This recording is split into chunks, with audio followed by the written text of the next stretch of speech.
मानव बम बनना है, तुम्हें सुसाइड बॉम्बर बनना है। ऐसे कुछ जो बुरे थे फौज से निकाले गए थे, मैं फौजी उनको कहना ठीक नहीं समझता, ऐसे रोग एलिमेंट्स हुआ thrown out of the Indian army, उनको इकट्ठा करा, उनको यह कहानी सुनाई कि भाई तुम्हारे साथ तो बहुत बुरा हुआ। নমস্কার, আপনাদের সবাইকে স্বাগত। খুব চিন্তার খবর সামনে এসেছে। খালুচিস্তান সমর্থক অমৃতপাল সিং ভারতের বিরুদ্ধে বড় চক্রান্ত করছিল, যা শুনলে চমকে যাবেন। ভারতীয় মেজর গৌরাবাড়িয়া কি বলেছেন শুনুন।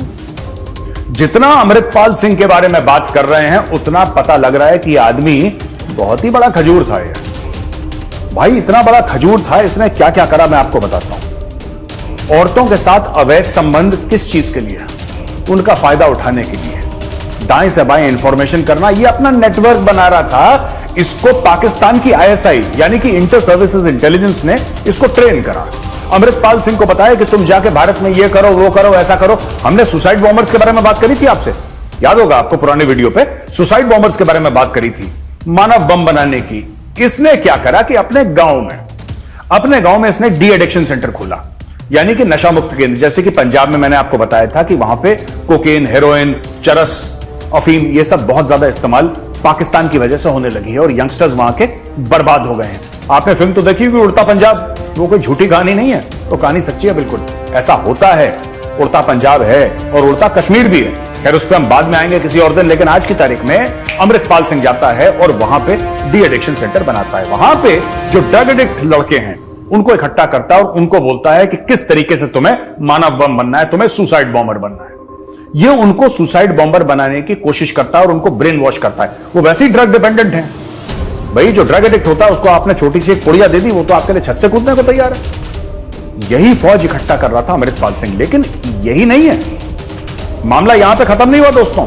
इससे बड़ी चीज, भारतीय सेना से निकाले हुए वो सैनिक जिनका डिसिप्लिन खराब था, सिर्फ ऐसा नहीं कि उनका डिसिप्लिन खराब है, लेकिन ऐसे लोग जिन्होंने किसी का कत्ल करने की कोशिश करी हो फौज में, जिन्होंने लड़ाई झगड़े में किसी को बुरी तरीके से घायल कर दिया हो, जिन्होंने चोरी करी हो या कोई भी ऐसा जुर्म करा हो जिसको फौज अच्छा नहीं मानती, फौज ने उनको फौज से निकाल दिया। लेकिन ट्रेनिंग तो हुई थी उनकी फौज में।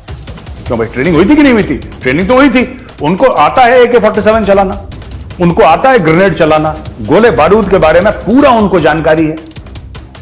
इन्हीं लोगों का फायदा उठाया अमृतपाल सिंह ने। और अमृतपाल सिंह ने ऐसे कुछ जो बुरे थे फौज से निकाले गए थे, मैं फौजी उनको कहना ठीक नहीं समझता, ऐसे रोग एलिमेंट्स हुआ thrown out of the Indian army, उनको इकट्ठा करा, उनको यह कहानी सुनाई कि भाई तुम्हारे साथ तो बहुत बुरा हुआ, तुम्हारे साथ बहुत बुरा हुआ, तुम्हारे साथ भारतीय सेना ने और भारतीय स्टेट ने बहुत बुरा करा।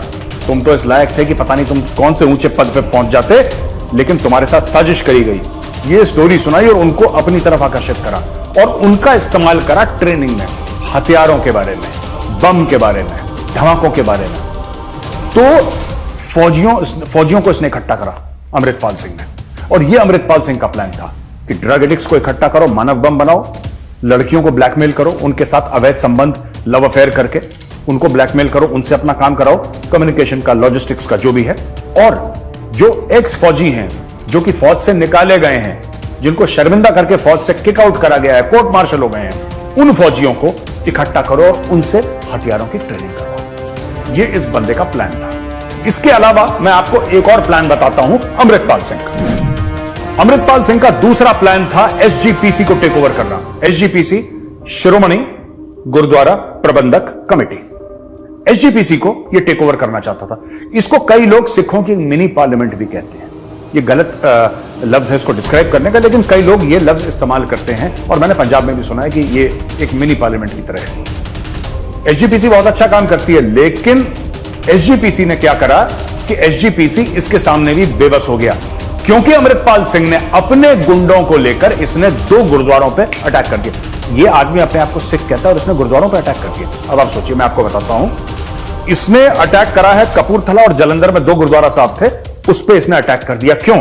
क्योंकि गुरुद्वारा साहब ने बोला कि जो डिफरेंटली एबल्ड हैं या बहुत बुजुर्ग हैं या जो विकलांग हैं, जो आते हैं वहां पे, उनके लिए कुर्सियां रख दो कि आराम से वो लोग बैठ के पाठ कर सकें। इस छोटे से मुद्दे को इसने इतनी बड़ी तूल दे दी और अटैक कर दिया गुरुद्वारा को, तोड़फोड़ कर दी इस आदमी ने।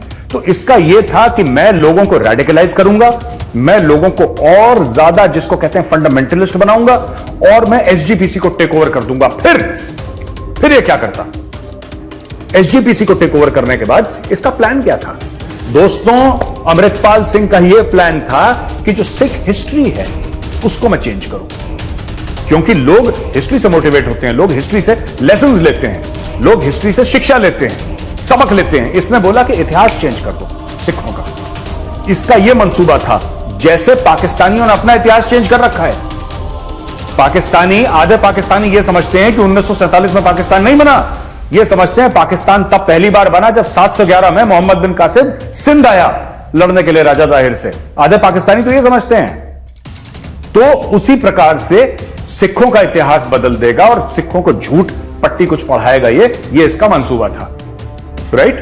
तो दो काम, पहले आत्मघाती बम, औरतों के साथ उनका गलत फायदा उठाना और उनको अपनी आतंकवादी गतिविधियों में इस्तेमाल करना। उनका एक्स फौजी जो कि फौज से निकाले गए हैं, कोर्ट मार्शल हो गया है, बैड डिसिप्लिन के लिए उनका इस्तेमाल करना, और यहां पे शिरोमणि प्रबंधक गुरुद्वारा कमेटी का टेक ओवर, यानी कि आर्म्ड और पॉलिटिकल, एक हथियार से और एक गुरुद्वारे से।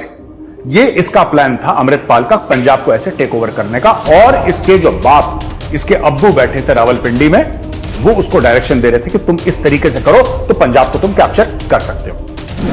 अच्छा दोस्तों, 18 मार्च को अमृतपाल सिंह ने एक और कांड कर दिया बहुत बड़ा।